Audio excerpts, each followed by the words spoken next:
years, unique therapy sessions have been held in a river of the Brazilian Amazon. And a worker with the program says while animal-assisted therapy has been around for a while, what's taking place in Brazil is the first treatment of its kind that utilizes dolphins. It's reportedly helped about 400 people.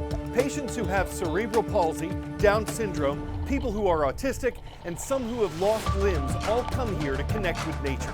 A big part of that are the pink river dolphins known as boto. That's why this is called boto therapy.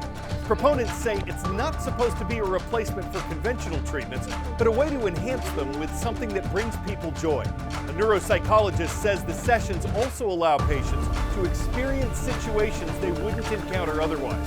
The program is free for them, sponsors cover the expenses, and the goal isn't to treat pathologies according to a physiotherapist, but to treat human beings.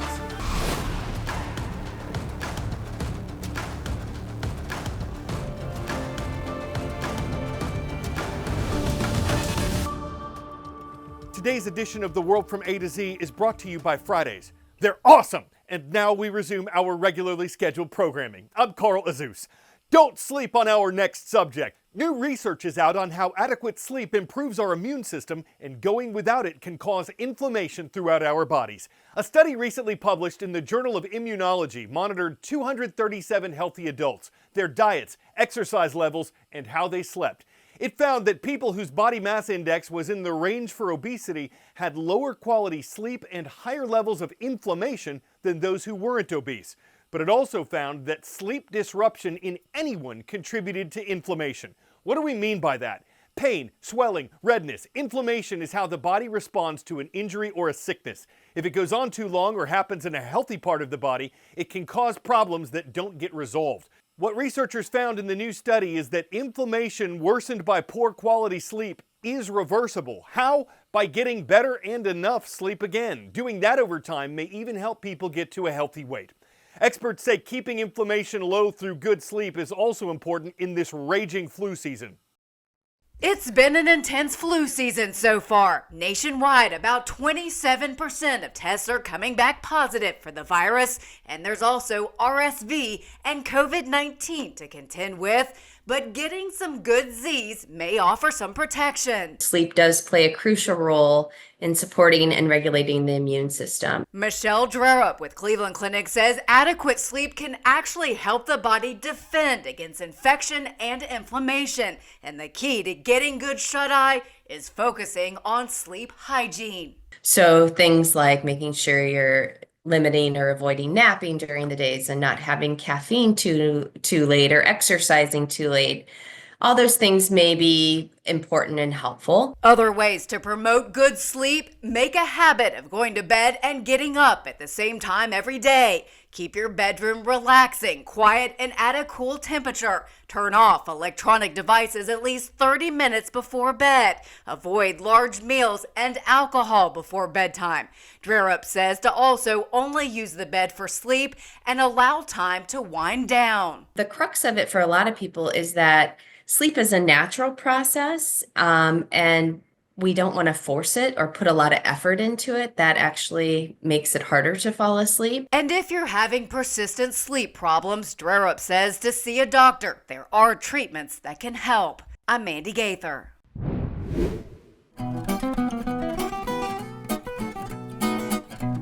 On this date in world history. February 28, 1953, scientists James Watson and Francis Crick had an announcement to make. They had worked out the double helix structure of deoxyribonucleic acid, aka DNA. The work of two other researchers, Rosalind Franklin and Maurice Wilkins, helped in their discovery, and it would change our understanding of human genes. On this date in 1991, a ceasefire ended the Persian Gulf War. The U.S. had led a coalition of dozens of countries to push Iraqi forces out of neighboring Kuwait, which Iraq had invaded the previous year. Remaining tensions between Iraq and the U.S. contributed to another war 12 years later. And this date in 2013 saw the first papal resignation in almost 600 years. Pope Benedict XVI, who'd led the Roman Catholic Church since 2005, said he could no longer carry out his duties at his advanced age. So the 85-year-old Benedict became Pope Emeritus, while Pope Francis took over the role of pontiff. Word it out. After English, what is the most widely spoken language in the world? French, Spanish, Hindi, Mandarin Chinese. The language with the second highest number of speakers, more than 1.1 billion of them, is Mandarin Chinese. A centuries-old secret script is being rediscovered in China, Nushu. These sweeping calligraphy strokes are a writing system invented by women. 它是一个菱形结构。 These are rhomboid characters, unlike Chinese characters, which are square-shaped and whose strokes have different directions. Nushu characters are directional and move from upper right to lower left. Nushu was created in a small village in Jianyong, in the southern Chinese province of Hunan, by women who were barred from formal education. There's little consensus on when it originated.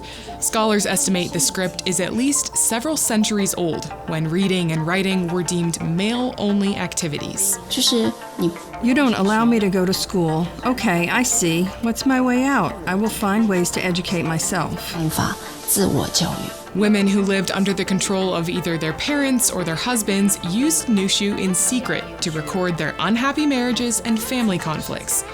For that reason, Nushu is sometimes called the script of tears. 我认为这个 I think Nushu provided them a channel to express themselves and vent their sorrow and happiness.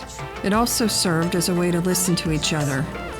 把这个 Just as important as learning to write this special calligraphy is passing along the secret of this tradition to the next generation. That's what Zhu Yan does, hosting Nushu workshops at bookstores. And the once secret script can now be found in art and even everyday items like hair clips. We're spotlighting both Dakotas this Friday, then moving east. Mr. Hartley's class is in the town of Surrey, North Dakota. Great to see the Mustangs at Surrey High School in the Rough Rider State.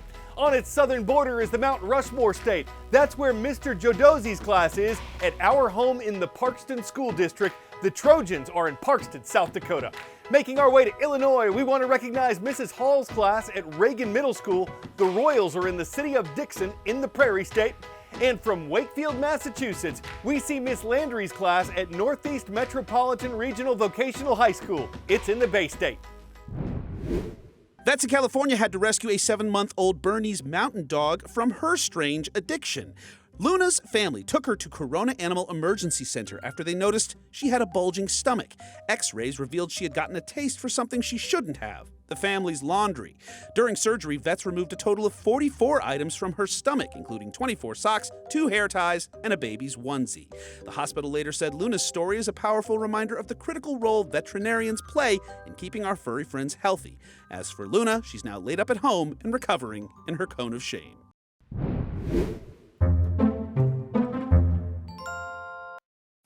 Unusual uses for cheese. Critics might call that my show. But a carnival tradition on the Italian island of Sicily involves flinging a wheel of pecorino down the sloping street. It's believed to date back to the 1600s when workers were building the village roads, creating the space to do this. The objective is simple. Whoever is able to roll the cheese the farthest on a 1.25 mile long course is declared the winner, and that person gets to bring home the cheese. Would that make them the big cheese, the goat of cheese, the macho manchego whose mozzarella elevated to Gruyere heights that gotta be respected? Or do people make funtina of cheeseheads whose feta is to Asiago home provolone without a wheelie dirty roll they won't ever eat them? One thing's for certain, the loser will be blue. I'm Carl Azuz for the world from A to Cheese. It ain't easy being cheesy, but I always melt at the thought of our Gouda audience. You mean the world to me.